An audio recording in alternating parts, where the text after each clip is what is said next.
Hello everyone, I'm Meteorologist Charlie Ironmonger. Thank you so much for joining me today for your 1 p.m. news and weather update from the First Alert Desk. Now we've got news out of Lenoir County, specifically the Kinston area, where a UPS facility is closing. The Teamsters Local 391 says that the UPS facility will close on January 12th. The union says that they met with employees earlier this month and that everyone still has a job.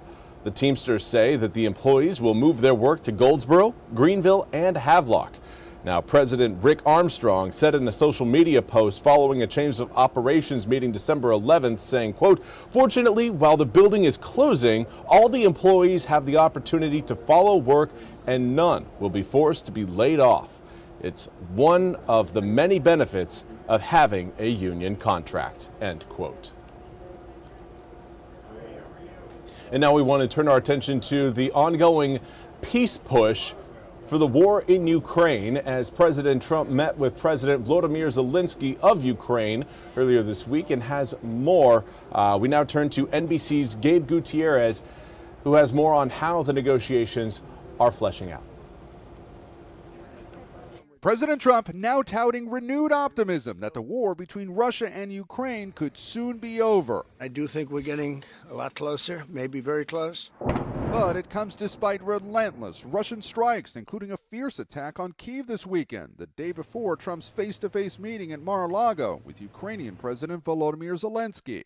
Trump calling European leaders hoping to broker a ceasefire. There are one or two very thorny issues, very tough issues, but I think we're doing very well. Among those thorny issues, land. Zelensky signaling willingness to compromise on control of the key Donbass region in eastern Ukraine. If Russia pulls back its forces there, Zelensky says he'd be open to a demilitarized zone, but only if Ukrainians vote for it. A huge if. Our society has to choose and has to vote because it's their land. Another sticking point, Europe's largest nuclear power plant in Ukraine, under Russian control since 2022. And President Putin's actually working with Ukraine on getting it open. Earlier, President Trump speaking by phone with Russia's Vladimir Putin for 2 hours and saying this about Putin's intentions, despite his invasion of Ukraine nearly 4 years ago. President Putin was very generous in his feeling toward Ukraine succeeding. Trump also saying Putin is open to meeting with Zelensky. He wants to see it. He told me very strongly. I believe him. But this morning, Ukraine's leader is warning that Putin can't be trusted, saying he told Trump that Putin's actions often don't match his words. Zelensky also telling reporters today that the peace plan would include 15 years of security guarantees or protections from other countries against Russia, but adding that he asked Trump to extend those guarantees to 50 years. President Trump, according to Zelensky, saying he would think about it.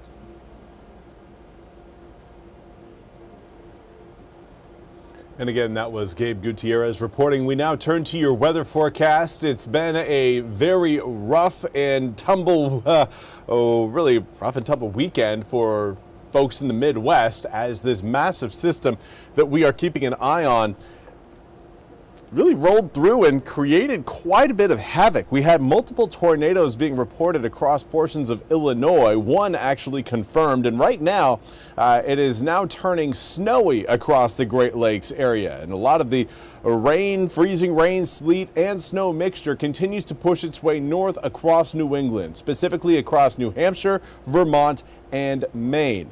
Those areas, again, still stuck under the rough weather. Now, we here in eastern North Carolina are still seeing some moisture out of that system. We've got the cold front that's trying to work its way into eastern North Carolina as we speak, slowly starting to push some rain showers into the east. Certainly not a lot of rain expected for today, but a few of us, again, will be picking up some drops every now and then.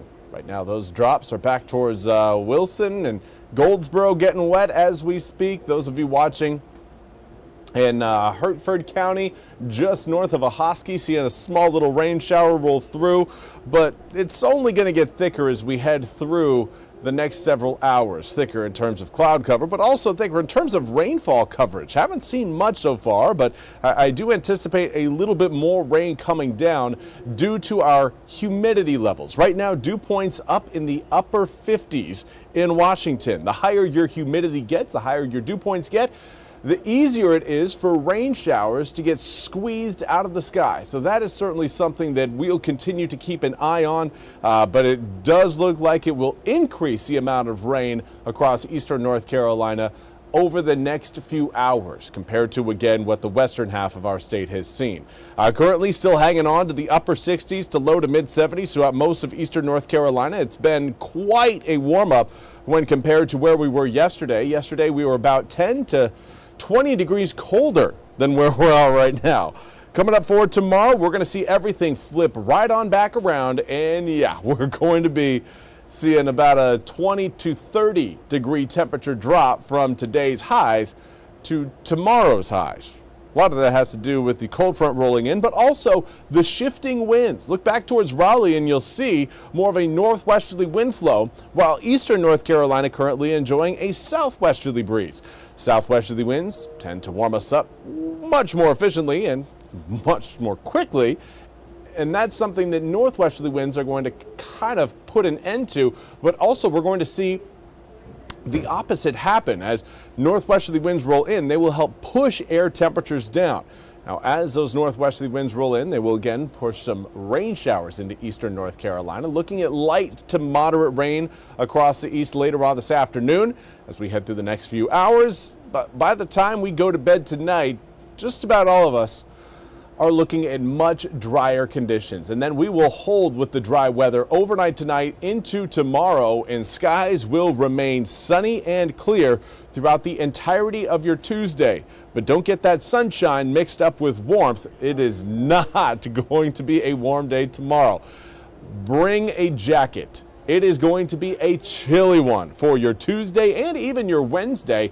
Here's a look at how it's all going to come together. That area of high pressure is going to sink closer and closer to the east, and as it does so, it will reinforce that northwesterly breeze across the area, keeping the air temperatures below our seasonal average of the upper 50s as we head through both Tuesday and Wednesday of this week. Coming up as we head into Thursday and Friday, a little bit of cloud cover comes along with that area of low pressure up to our north. We're not going to be seeing anything of significance out of that system, but we will see again maybe a few additional clouds try to work their way overhead. But 44 degrees coming up for tomorrow after spending today in the low 70s.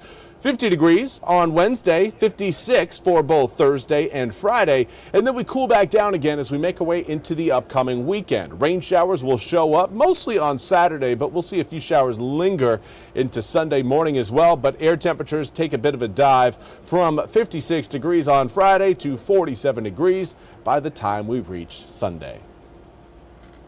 That's all we have time for today's 1 p.m. news and weather update from the First Alert Desk. I want to thank you all so much for joining me. We'll be back with more news and weather coming up at the top of the hour. Until then, have a fantastic Monday.